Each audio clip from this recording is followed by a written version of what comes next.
Today, we are going to be talking about Ocean's 8 and Hotel Artemis, so stay tuned. Welcome to The Real Review.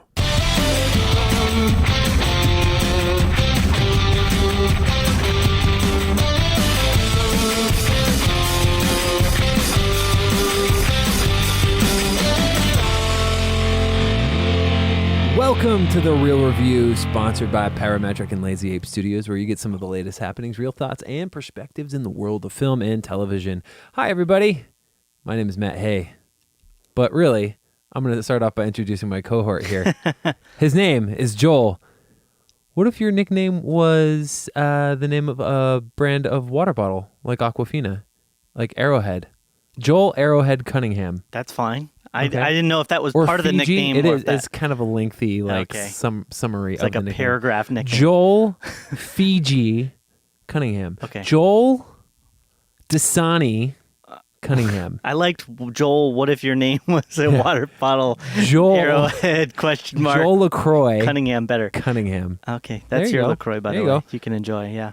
Okay, cool. Hey, I who like am it. I, Joel? I already said it in my I'm name. here with. Mine's much shorter. Okay. I'm here with Matt 8.5 ball hay. Oh, right.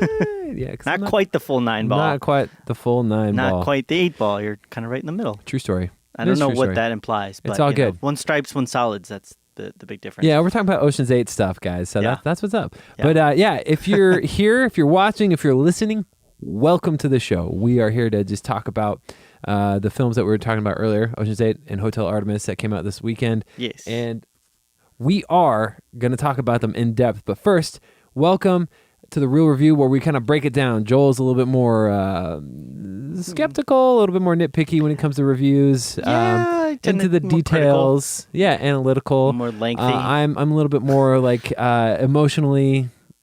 If I'm emotionally moved, then yeah, that's it. If I have fun, if I'm a little bit more optimistic about things, I'm a little bit more forgiving of nitpicky things a lot of times. And Optimist versus pessimist. It's a optimist simple prime. way. Yeah. And together Transformers. we join that together for The Real Review, where you get a good blend of the two, hopefully, Yeah. and all that fun stuff. And we're doing this together. So join in on the conversation, send us emails, all that fun stuff. But Joel, Yeah. how can they send us emails, and how can they get connected with us? Well, Matt, good question. Yes. A couple different ways. We have our website, which is realreviewmedia.com, and we're posting things there. We also have our Facebook, which we're always putting a lot of content in there. Oh, that LaCroix sounds good. I know. Facebook.com/realreviewmedia. We also have our Instagram and our Twitter, which are both at realreviewmedia. And as always, it's spelled REEL. And finally, ways to get connected, to contact us directly if you'd like to talk to us. You can obviously always send us a message on Facebook, comment or something like that. But the best MySpace. way, yes, MySpace. No, I tried to log into my MySpace the other day. Yeah. I couldn't even remember the password.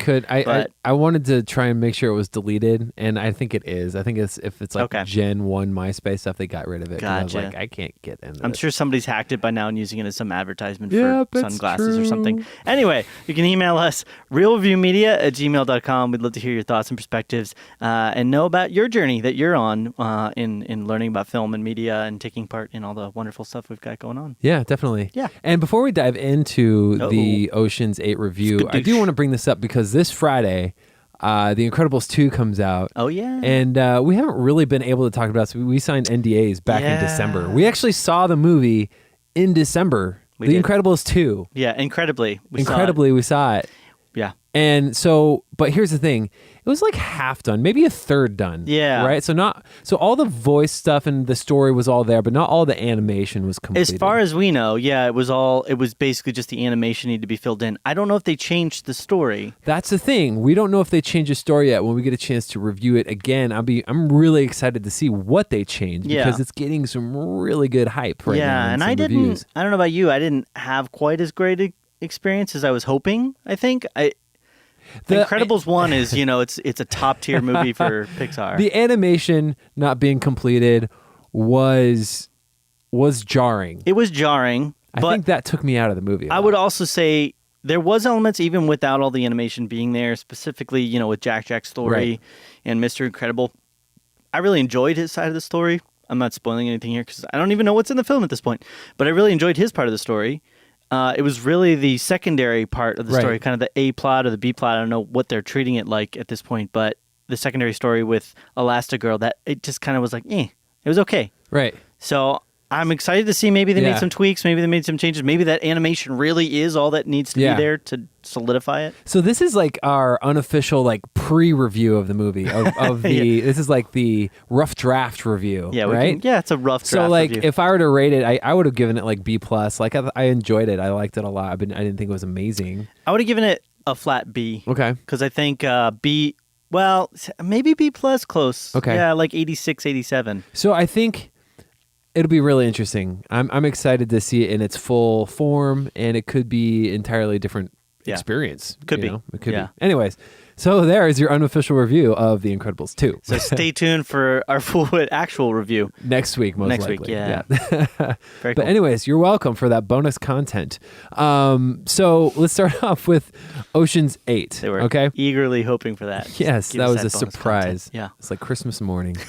All right, so the synopsis: Ocean's 8. Debbie Ocean gathers an all-female crew to attempt an impossible heist at New York City's yearly Met Gala, not gala. Okay. Yeah. So, Gala. Debbie Ocean, played by Sandra Bullock. Just to give you a little bit more background on that, she plays the sister of Danny Ocean, as George Clooney from the 11, 12, and 13 movies. Correct. Written by Gary Ross, directed by Gary Ross as well. Also Olivia Milch. Sorry, I can't read very well. They got weird font on this. But yeah, Sandra Bullock, super great cast actually. Sandra Bullock, Kate Blanchett, Griffin Dunn, Deidre Goodwin, Anne Hathaway, Mindy Kaling, Daniel Robbins, Awkwafina, Sarah Paulson. Did you say Helen Bonham Carter? Not yet. Helen Bonham Carter Uh-huh. and Rihanna as well. So Yeah, man. yeah. Anyways, so this came out, and it's not. At first, when they first announced this movie, I remember thinking that, is this going to be like a remake, just Yeah. with the female cast, or what is this? And it's in the continuity. I'm not. Apparently, it's a continuation, so it's a sequel. Right. Right. We'll spoil that. I mean, it is a sequel. Right. It is a sequel. It takes place And after they the events talk of- about that. Yeah. Which was a little confusing, though, because it's 8, but we've already had, the higher numbers. So But the numbers it always makes sense. coincide with how many people are involved Right. in the job. It makes sense because Right. of the plot of the film, but as far as like the way that we standardly number films, it just didn't make, because that was kind of the cool thing about the 11, 12, and 13 is like it was sequels and the They could numbers potentially do I don't sequels know. and make 8, 9, I and don't 10 if they wanted That's to. a very, very minor gripe. Yeah. In regards to the entire thing. That only lasted like a few seconds, and I'm like, oh, okay, it's in the future. So they could effectively if it does well, which I don't think it did that great. No, I checked out the box office numbers. Yeah, and it looks like it's like 40 something. it'll definitely make back its production budget. Right. It's in the $40 million range. Did not do great internationally. Right, made like right, right. 15 million. It'll be hard pressed, I think, for it to significantly surpass the entire budget with marketing and everything like that. Right. So it's not a good sign as far as there being an Ocean 9. So yeah, here's the thing with the movie, and I'll just start off with kind of it. I thought it was okay. Yeah. I thought it was okay. Yeah. It wasn't near as good as 11 or 13. It might be better than 12. Depends. Depends upon your perspective on Right. it. So yeah. here's what let's start with what I liked. Okay. Okay. I thought the cast was really great for what it was. Mm-hmm. For what they had to do, I loved the cast. Standouts to me, Anne Hathaway and Kate Blanchett. I really liked them a ton. Yeah. Um, And one we didn't mention was James Corden, Yes, James Corden. Right. So, which he was a standout for me. yeah, for the For the little time minor that he role. was in. Yeah. He actually had Actually, he had the only line in the whole movie that I actually laughed out loud at. Yeah. And it was the two things. Anyways. Yeah. So we don't talk- well, and we might want to do just like a very minor little spoiler thing because there's something about this movie in particular that's interesting that they alluded to that may or may not be real. but there's another thing in regards to the heist itself Right. that I wanted to talk about. But Okay. his character, out of all of them, except for maybe Anne Hathaway, felt more like the original style and tone and feel of Right. Ocean's 11, 12, and 13.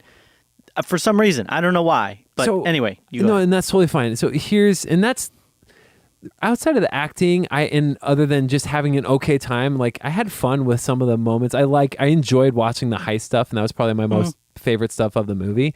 But But that's really it. There wasn't Yeah. anything extra special about it. There was a lot of stuff that looked good. It was pretty colorful, I thought. Yeah. But that limits the stuff that I thought was just. I mean, that's kind of the end of what I thought was really good about it. Positive wise for me, Yeah. I think the cinematography, although it wasn't quite stylistically what the original ones were, was good. Mm-hmm. There was nothing about it that I'm like, eh. I mean, Right. they had some interesting shots at times, and they tried to do some of the similar like wipes and Like the zoom multiple ins. shots and zoom ins and effects that I thought in the original made it so stylistically Right. interesting and cool. I thought that was good. I think the acting, except for Rihanna, who I've never felt does a very significantly good job acting wise, was serviceable and Mm-hmm. good for the script. It definitely felt a little bit like we're just kind of following some steps here Right. in certain parts, and I don't know if that's the direction. I mean, Gary Ross, the director of this, has done some good films in the past, and so it's like, he did Pleasantville, and that was a great, as far as character style and character acting, I thought was awesome, and I think that was one of the things I was hoping for from the film that I didn't get a lot of, was Right. you get so much in Ocean's 11, 12, 13 was real characters, and I'm sorry, if you want to tiptoe into the negative first, you can. I didn't want to take that. It's totally fine. Yeah, actually, you know what? Let me dive into that too, Okay. because it's not a bad movie. I won't say it's a bad movie. I enjoyed it. It's a watchable movie, and I had some fun with it. And it's just too blasé. Yeah. It's like I don't know. Here's the thing. You have Gary Ross who's doing that, who's trying to mimic Soderbergh, right? So Felt like it, yeah. yeah, and so, but he's not, Gary Ross's style isn't like that. So here's the thing. Gary Ross also did the Hunger Games, the first did. one. Yep. And I like that, but where he lacked in, like, he did good in like the heavy drama stuff. All that stuff in the first Hunger Games movie was so on point. Yeah. It was when it came to like the action and keeping things fast paced. You mean shaky cam doesn't work all the time? Is that Right. So that's where there were some issues with what I thought about the Hunger Games, and that same thing translated into what I thought this movie was lacking. Yeah. It was lacking that snappy, that wittiness, that like kind of like real quick. It mimicked some of those quick zooms and stuff, but a lot of it was just like really drawn out, like conversations that were kind of slow paced. Yeah, you he know? does really well with drama and dramatic parts right. of his films. I mean, he wrote, I believe, Big, Gary Right, yeah, Ross, yeah. and which is kind of an out there film, but really grounded more of a well in the. comedy, like, it's a comedy that moves into a real like almost family drama, Right, almost right. like a dramatic romance type thing. He does good with that. Sorry, Yeah. I was trying to. No, you're totally fine. add to- And I think it was just missing that snappiness. He doesn't have that like natural repartee. snappiness of it. I was hoping for that. I mean, Yeah. you have a cast of characters and girls that are good enough actresses that I feel like could have that witty back and forth kind of Right. playfulness, but it wasn't there at all. Right. There was maybe one or two scenes. Kate Blanchett's got maybe the most stylistically with that, where she's Yeah. just kind of back and forthing with Sandra Bullock's I liked character. her persona. Yeah. And same. She almost had one of the strongest characters in this, except Right, for exactly. Rihanna, who had nothing but her character. to Right. me. Right. And I thought Anne Hathaway's character was cool. Well, they spoil it too, though. Well, let's not talk about spoilers. Well, they spoiled it on the website, actually, on Ocean's 8. Oh yeah. Yeah, they list her Interesting. right there as one of the. Okay, so the big things Like, with okay. the big thing with this movie is just not snappy like the other ones. It's kind of like trying to just mimic the Ocean's 11 almost. Yeah. And the one thing I thought was weird was there's not really an antagonist of No. this movie. No. And they try and make someone an antagonist, but it's kind of a side thing, and it's not really like important. Well, I had a problem with that because you never really get. Okay, so in the first film, you have this guy who's the casino manager, who's the bad guy. Yeah. And they make it very clear at the beginning that this guy is Andy a complete, Garcia, right? Yeah, he's a complete pompous prick. He's Yeah. self-interested. It's all about what he wants and when Right. he wants it, and it's all about control. They have a character in here, Claude, Mm-hmm. who, for the most part, most of the movie, seems like he's like a decent guy, but has this one circumstances with Sandra Bullock's character where Yeah. he completely throws her under the bus. It's like yeah. And he definitely did something wrong there, Yeah. so I'm not trying to say he didn't do something wrong there, but you never get his motivations. Right. You never get an understanding of where he's coming from, why he did that. Like, is he really hard for money? Was he Right. just trying to become successful? And so it doesn't create a clear antagonist. Right. And it almost becomes like the antagonist for the film is Sandra Bullock herself, who's trying to overcome insecurities and inadequacies that she has in her past. Right. Exactly. And her And that's just not family dynamic. And that's interesting if it's just that, but there has to be an actual clear antagonist that they're trying to overcome in the and film. there's not really. Right. No, the antagonist is like the heist. Yeah, Almost. and that was part of the amazing thing of the Ocean's 11 is that they have that clear antagonist that they're trying to beat, mixed in with him trying to create this amazing heist, Right. and all of them become successful, not get caught, and so it created a lot more interest. And I thought Sandra Bullock, like her character was very flat. Like I didn't connect with her. She's a main character, you know? Yeah. She's Ocean. Yeah, exactly. And so I felt there'd be a lot more development with her when hers really just, it's like a retribution / I'm born into a heist family. So that was the other thing about the whole antagonist thing is that the entire cast, almost the entire way through, is saying, don't do this for that reason. Don't do this for that reason. Like the entire time. Yeah. Yep. And so it's kind of like, am I supposed to not look at that guy as an antagonist? Right. Like, everybody needs to be on board that this is the bad guy for the most part for me to really think of him as the bad guy. So that was really odd to me as well. Couple, and I won't spoil it, but there's a couple cameos. One of them I really liked kind of towards the end. I like that. Yeah, there's one close to the beginning, which I thought was pretty cool. Yeah. I mean, it definitely they were working to tie it. It ties to it the together. Ocean's movie, and there's one at the end. I was like, oh, that's fun. Yeah. I was like, that's kind of a fun one. yeah, there was something that I thought was going to happen at the very, very Me end. too, but that didn't happen. No, I was really expecting it with the way Yeah. they were framing everything. Yeah. I was almost a little disappointed. I but was disappointed. Yeah. Anyways, you'll know it when you see it. Yeah. But just overall, the movie I thought was just okay. There's nothing spectacular, but it wasn't bad. It's definitely watchable if you like that kind of a thing. And it wasn't as funny as I was thinking it was going to be. Like I said earlier, there's only one moment that I laughed out loud. There was other parts where I was kind of like, that like I didn't get to even a full chuckle, but I just kind of shrugged the shoulders. And was like, it wasn't fun. I didn't feel like I was having a fun ride. Where it was almost like in the first movie, it was almost like this. I don't want to say like a story of lore. Like it was almost like this fable or something in the first one, weirdly. And it was the way that the music combined with the stylistic edits and the over-the-top characterization with the characters. Whereas this one, everything just felt like kind of like a drama with a heist attached to it. Yeah. And I'm like, okay. I was hoping. I was really pushing for it. I'm a big fan of the Ocean's movies for the most part, even 12, which is very controversial for some people. Right. I love them, and I think they're great, and I would love Those to are have fun seen movies. a resurgence of the Ocean's movies, and the whole element of it being all women or all guys. I really don't care about all that. If it's a good movie, I'm going to enjoy it on the aspect of it being a good movie. Right. So, can we do like we'll give our like reviews. A minor spoiler. Yeah, like a minor spoiler. Okay. Because there's like just one thing I really want to talk about. Give your score first. Okay, so I'm giving this one a 76. Really? Yeah. I'm actually going lower. I'm giving 75. Oh, wow. Yeah. All right. That's rare for us. I was like, okay. Okay. But anyways, like my so droopy we are dog. going to spoil minor There's not a lot to spoil about this movie, but I'm going to spoil the we're going end. to spoil a little bit. So if you don't want to hear any jump ahead spoilers like a for minute this, or two. jump ahead like, let's say like 2 minutes or something like that. We'll keep it real brief, but we're going to spoil it in 5, 4, 3, 2, 1.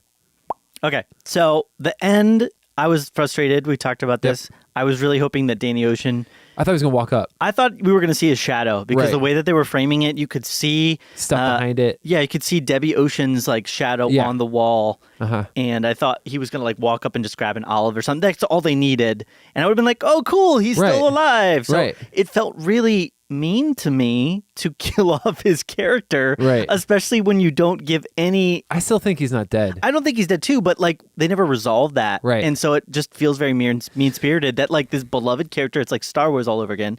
They just kill him off, and you're like, "Well, I want to know what happened." Right. Last we saw him, they were happily leaving with their money, and then, so that felt a little mean-spirited.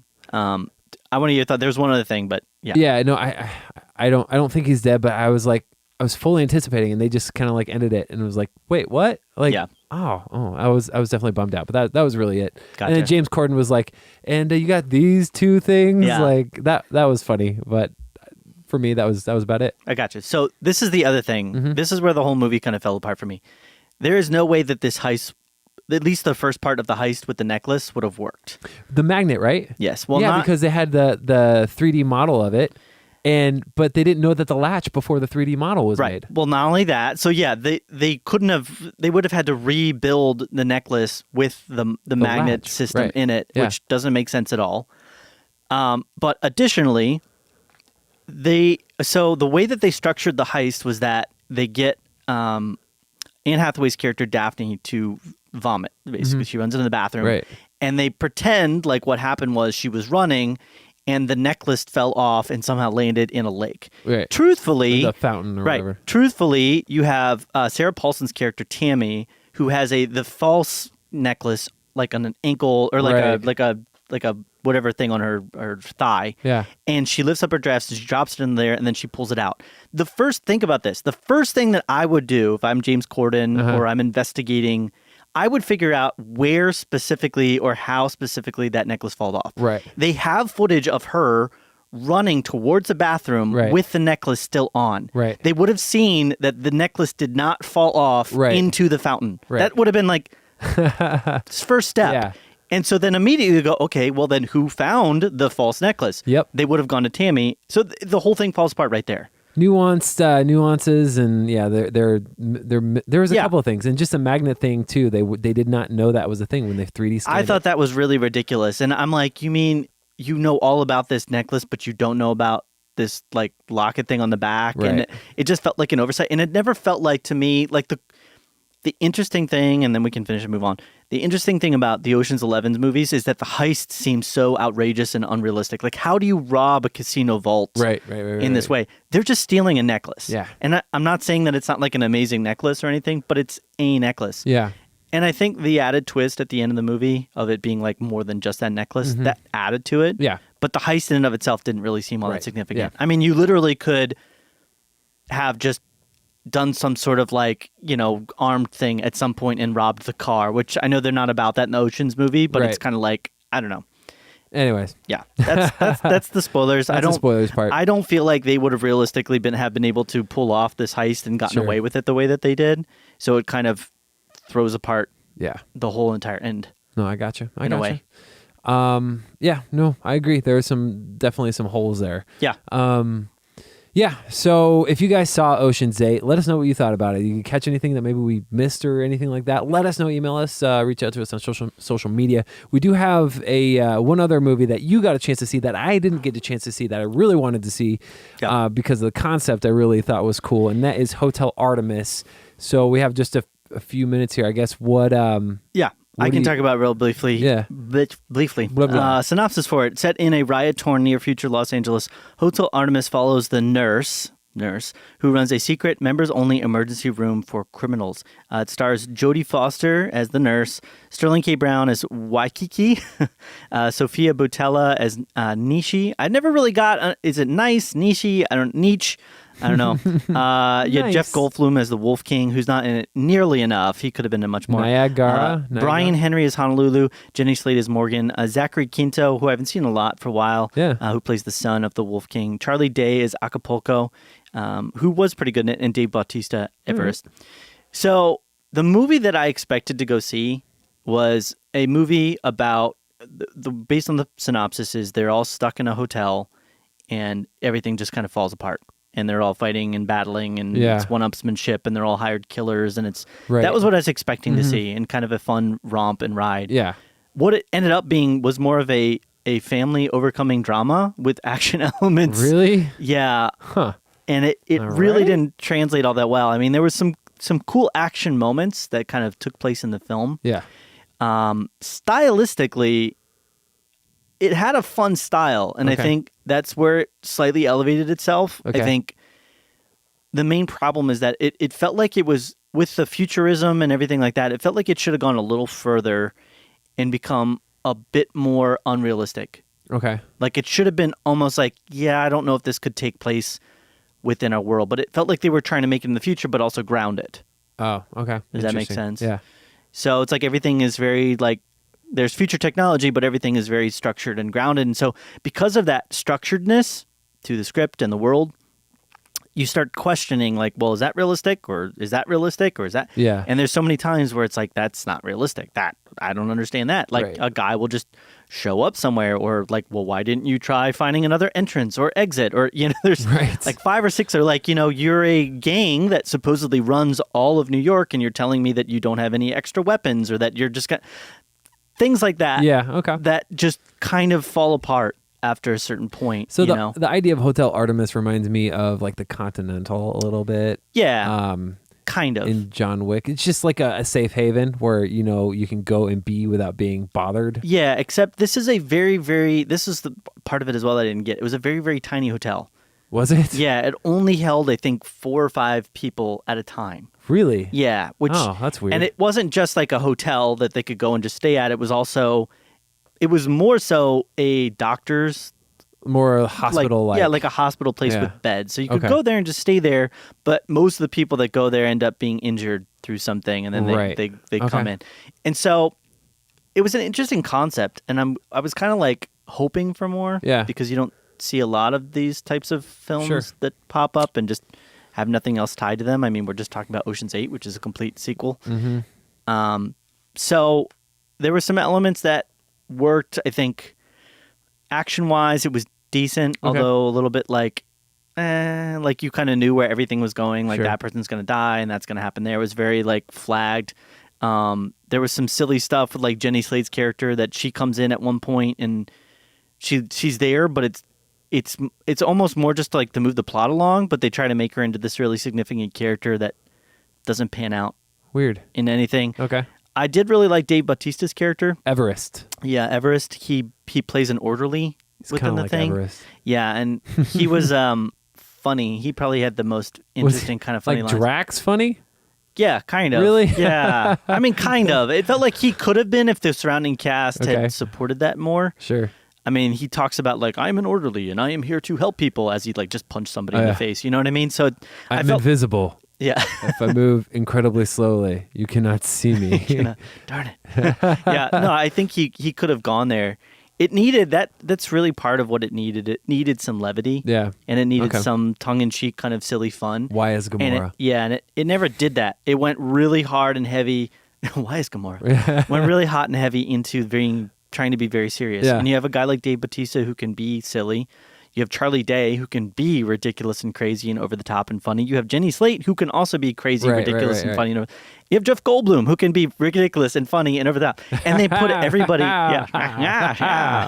they put everybody at this very flat, kind of simple level. And it would have been funny if you have these crazy characters and maybe one or two, like Jodie Foster's character and Sterling Brown, Right. who are just very like normal. Yeah. And around this cast of crazy characters Yep. that are causing this ensuing mayhem.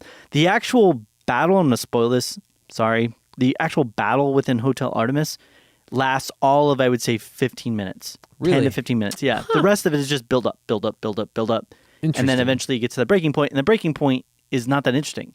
Huh. Because it involves a bunch of characters like dead. Like they're all dead except for a couple. And then it's kind of like you don't even really see the results of the rest of the characters. Strange. Yeah, so it just, I was like, what are you trying to do here? Like, what are you trying to make? And it became more a film about Jodie Foster's character, the nurse, Yeah. and her overcoming these social anxiety aspects of, which kind of is explained. Mm-hmm. Like there's a twist that happens partway in but it's not really a twist. What I was really thinking was like, this would be awesome. You've got this Wolf King character played by Jeff Goldblum. He showed up at the very beginning of the film. He's Okay. like the king of LA. That's what they say. He like owns LA. King of LA. Instead, he shows up like almost a little after halfway through the film. Okay. He should have showed up at the very beginning and gotten stuck in there. And then all the craziness should have happened then with somebody trying to kill him and Right. him trying to fight back. And his gang of people should have been trying to break in to get into there to save him while all this crazy death and shooting and mayhem is happening inside. But it really is like he gets there and then it just kind of it's like almost like 3/4 of the way through the film he gets there, half the 3/4. And then it's like boom, boom, boom, everything's done. It's just weird. And then they have the whole riot thing, which was completely unnecessary. I don't even understand why they had the whole riot thing. I don't know. It didn't even need to be set in the future. Like Yeah. that Yeah. made really very little practical difference. Is as it to, is like, this the- based off an existing like IP or like an existing like don't graphic know. novel or something? It seems like it is. That's kind of the vibe I got, but I don't know. Maybe it's not. I get that. I mean, it definitely seems like it could be. Yeah. But it wasn't interesting enough to feel like they Okay. had another story that like there wasn't enough realistic story playing out to feel like it was tied to some pre-existing Okay. IP. I gotcha. So- What would you break it down as? Rate it. So I'm giving this one a 71, which All right. it probably doesn't deserve. I should probably go lower, but the acting was good. Okay. The action was fine. The cinematography was like serviceable and good. And I want to give it a little bit of credit for at least trying something a Sure. little bit different. Yeah. They didn't just go for the sequel. Yeah. Yeah. So Okay. Cool, man. there you go. 71 C minus Hotel Artemis. Did you guys see Hotel Artemis? Maybe comment. Let us know if you did, if you liked it, if you know if it's based off an existing IP or something like that. I'll look it up. Yeah, let us know what you thought about it. Comment. Send us an email, realreviewmedia@gmail.com. Also want to break down, you can reach us at social and variety of different outlets on social media, Facebook, Twitter, Instagram, at Real Review Media, youtube.com/The Real Review, where if you're watching this, that's where you're watching it. there you go. Yeah, other than that, I mean, is there anything else you want to add to any of that? No, I think I'm good. Think you're good? Yeah. Okay, I'm excited cool. for Incredibles. Yeah, 2. Incredibles, dose. And Tag. And Tag. I'm excited for You're Tag, it. too. Oh, I spilled. Oh, man, you spilled stuff. Coffee? Is that coffee? It is coffee. We spilled coffee, you guys. And on that note, it's been real. It's been real.